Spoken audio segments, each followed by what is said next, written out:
Hey guys, I'm Jim, And I'm Marge. and welcome back to Living the Dream. We wanted to talk for a few minutes about our trip up to Manatee Springs in Levy County, Florida, which was really a preparation trip to get us ready for our north trip the end of May, right? And that involves Tennessee, New York, the Outer Banks, 3 separate ferry trips, a couple of boondock overnights, Cracker Barrel. Cracker Barrel, yeah, all kinds of stuff, and some fuel stops that will probably rival the, I don't know, the best comedy you ever saw. So we're gonna head north with Billy and Valerie, Lonnie and Danielle, and Jamie and Austin, who you have not met yet. Those 3 are all fifth wheelers, or 5-wheelers, whatever they call it. We obviously have a Class A Thor 34R, and we wanted to get 6-wheeler. prepped. 6-wheel? 4 plus the cargo trailer and the bike, yeah.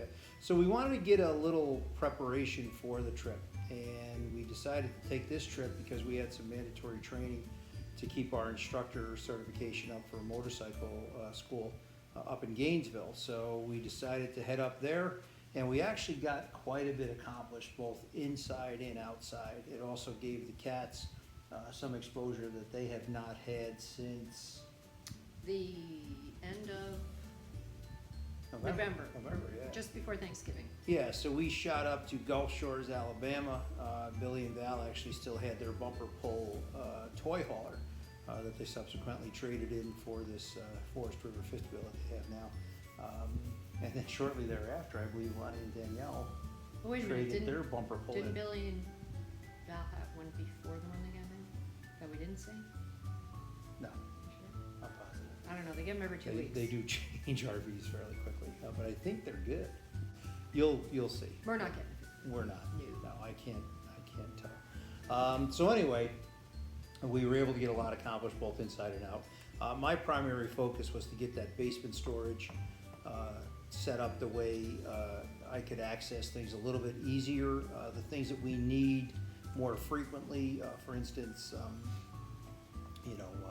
tubs, jacks, stabilizer pads that go underneath the hydraulic jacks, etc.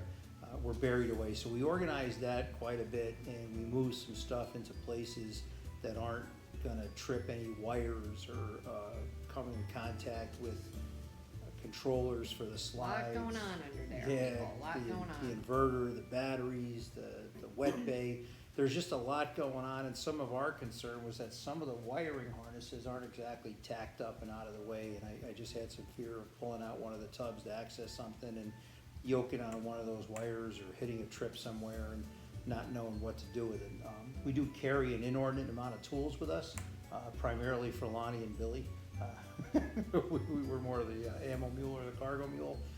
Rearranged some stuff, and I actually created a legend just on a piece of paper with the cabinet number and what is located in those cabinets. And we keep that in the workstation area in the up front of the cockpit so that we have access to it. That way, if we're looking for something, rather than dig through the basement, we can actually just go ahead and look at that sheet and find out what we need and where it is. Along with that, I was able to moisten up every slide seal that I have.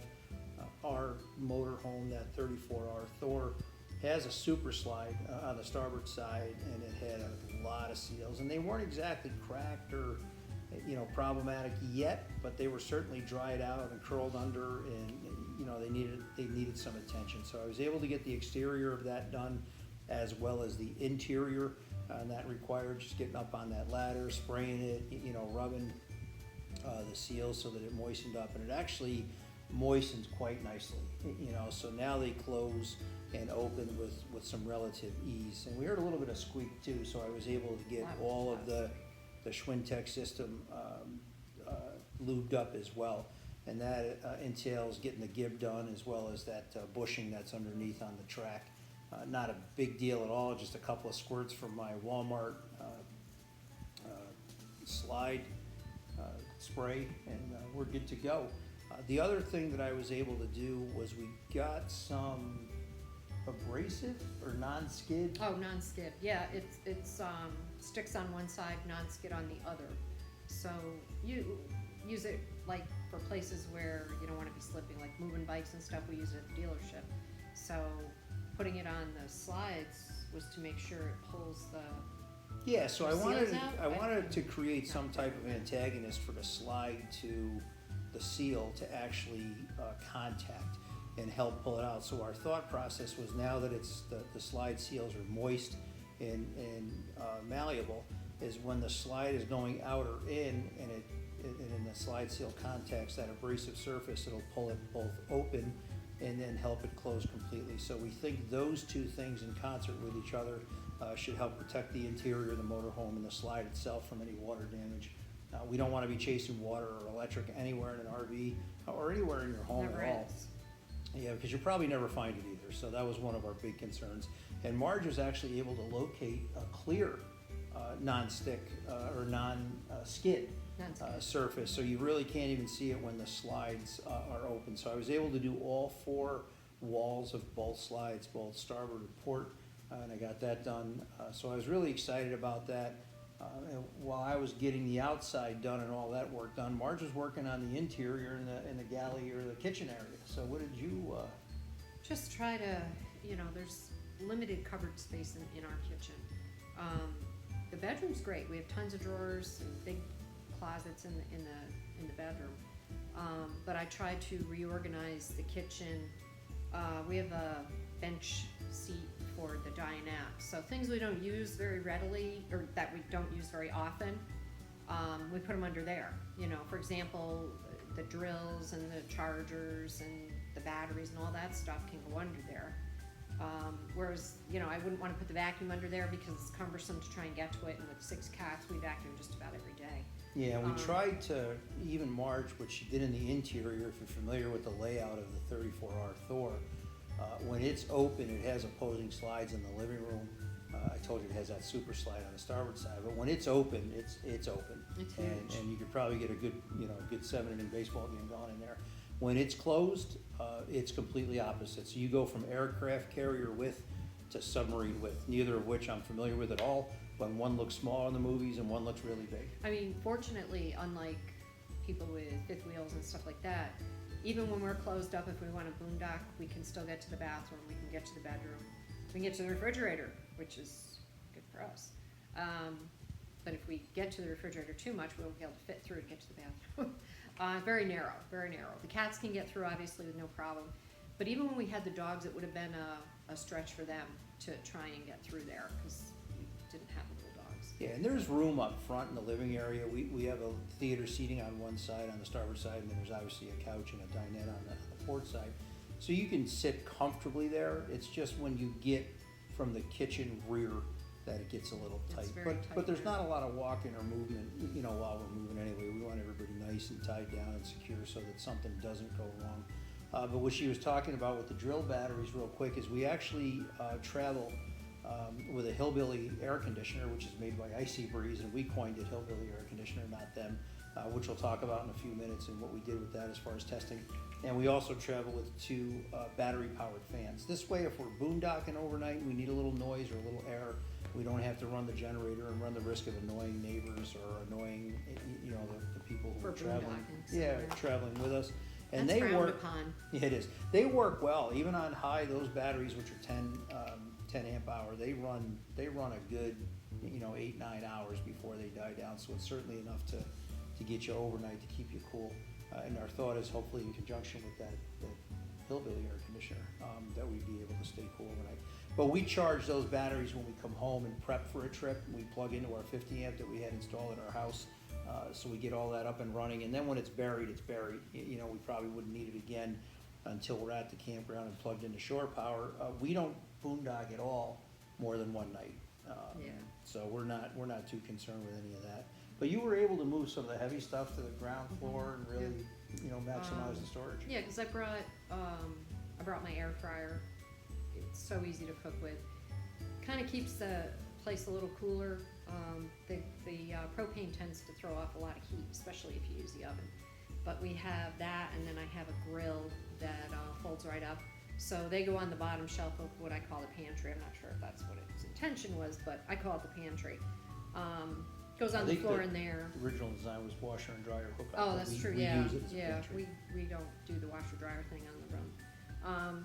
But yeah, I reorganized things, put the lighter things, paper plates and napkins and stuff like that in the, overhead, or what do you call them, Yeah, probably overhead cabinets. over the overhead dinette. cabinets over the dinette. So they're easy to get to, it's not something I'm gonna try and get out of there and, you know, hit myself in the face with it trying to get it out, cause it's not heavy. We don't really have, like, the dishes we have, they're plastic, but they're nice, you know, the glass or any kind of ceramic or anything tends to be too heavy. We just don't want all that weight in there on those shelves, they're not really the greatest shelves.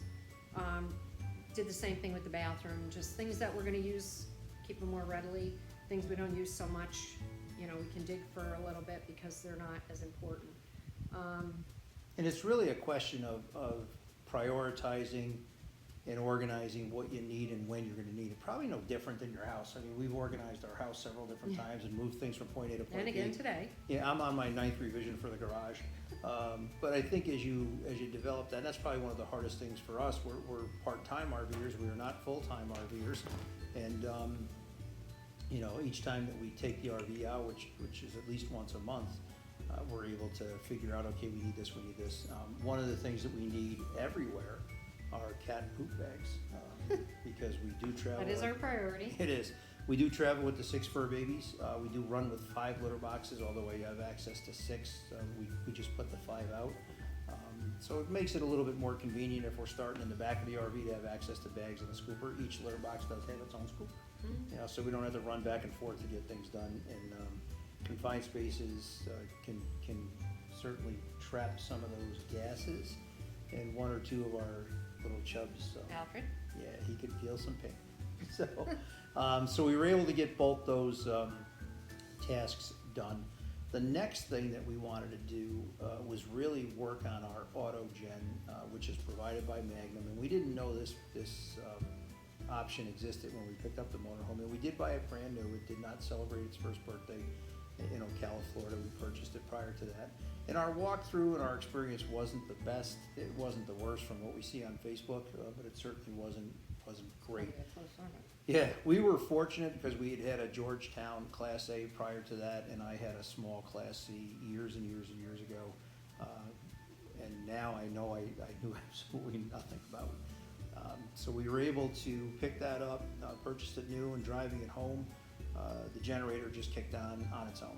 Now, we knew we had a generator, We did. but we didn't know anything about AutoGen or what that was. Yeah, so we're wheeling down the road, the generator kicks on, Marge and I look at each other, and then we look at the dashboard and we see that the generator is on and active, so we turn it off.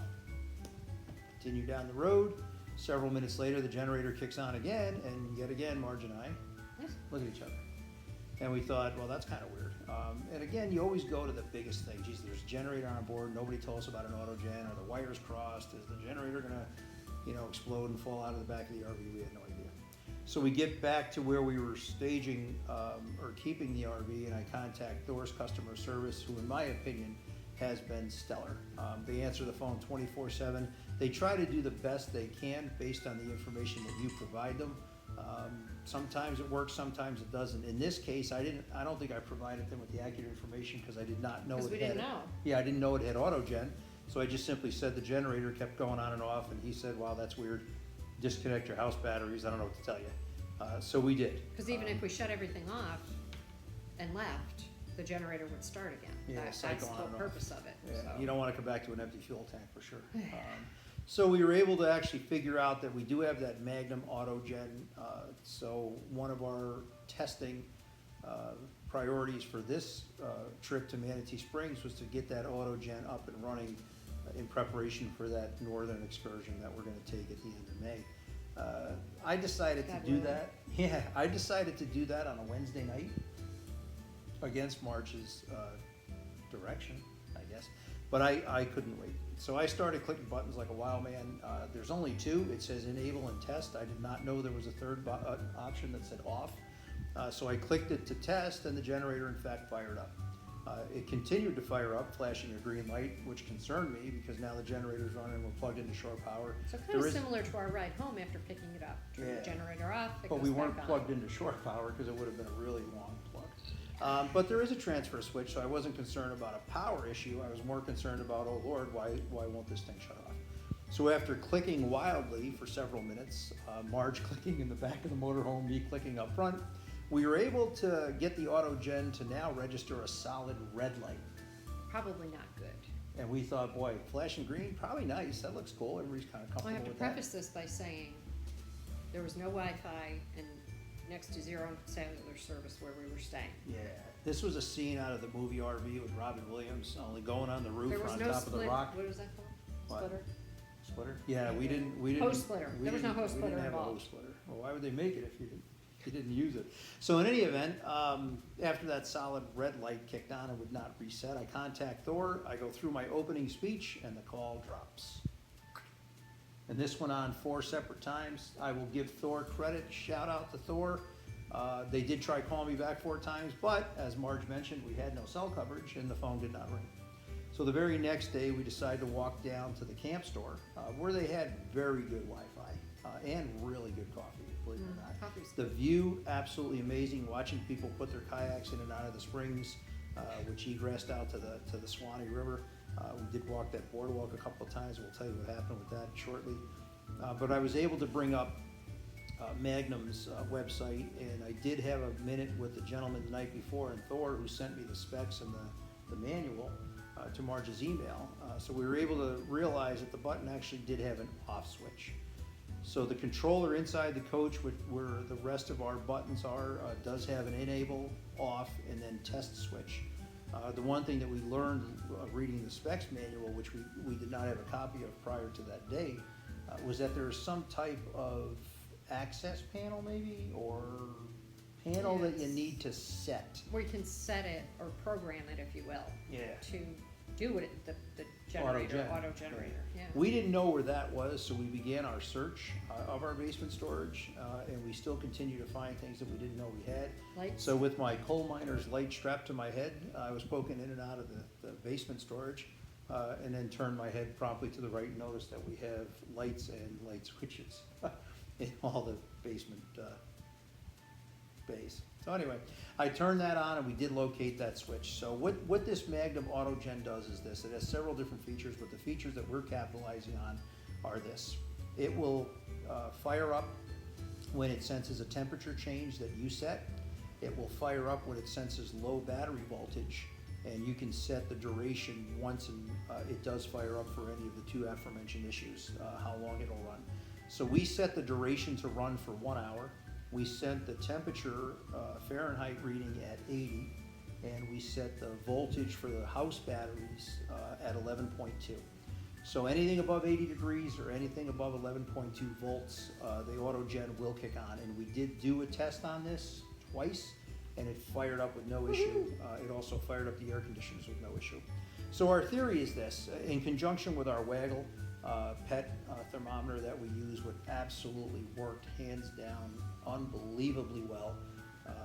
Immediately. Yeah, immediately. So fast forward to Friday up in Gainesville, we're doing training, and we decided we were going to test our fans as well as our Hillbilly air conditioner, which takes about 30 pounds of ice. 30 pounds of ice. Yeah, and maybe a little over, Yeah, what, maybe, a half gallon of water? If that. Yeah, and it really, all it does is regenerate that cold ice, and it does blow cold air at about 56 degrees. So there's no exhaust, there's no concerns about venting. It's just pushing out cold air from cold water. And we bought the Extra Life battery, which on low will last anywhere between 6 and 8 hours. So it did, it worked, it ran. We happened to be parked in a parking lot in direct sun.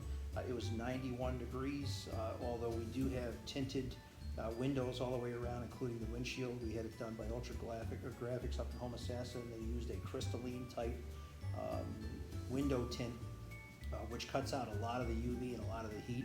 It's an RV, right? And in direct sunlight, it's going to have a tough time keeping up. So we had set the Waggle, I believe, for 80. Yes.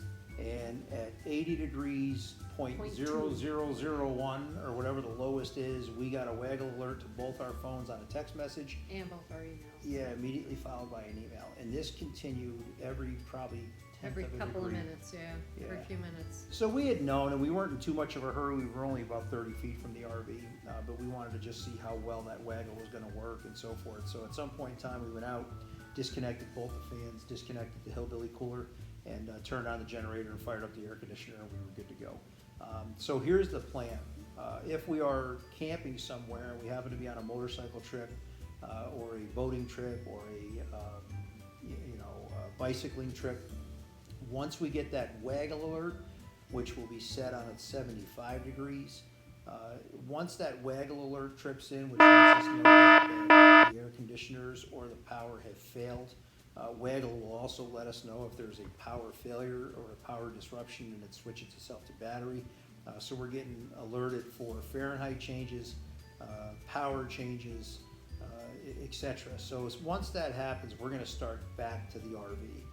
Regardless, it says everything's hunky-dory and we have Blink cameras in there and Amazon Alexa, on guard, so we'll be able to check that and see if everything's okay in the coach, but we're still going back because something did happen. Theoretically, if the air conditioners don't kick back on and the power doesn't kick back on at 75 degrees, as that Fahrenheit inside the coach climbs to 80, the generator will kick on, and then obviously the air conditioners will cool the coach back down to 70, which is where we keep it.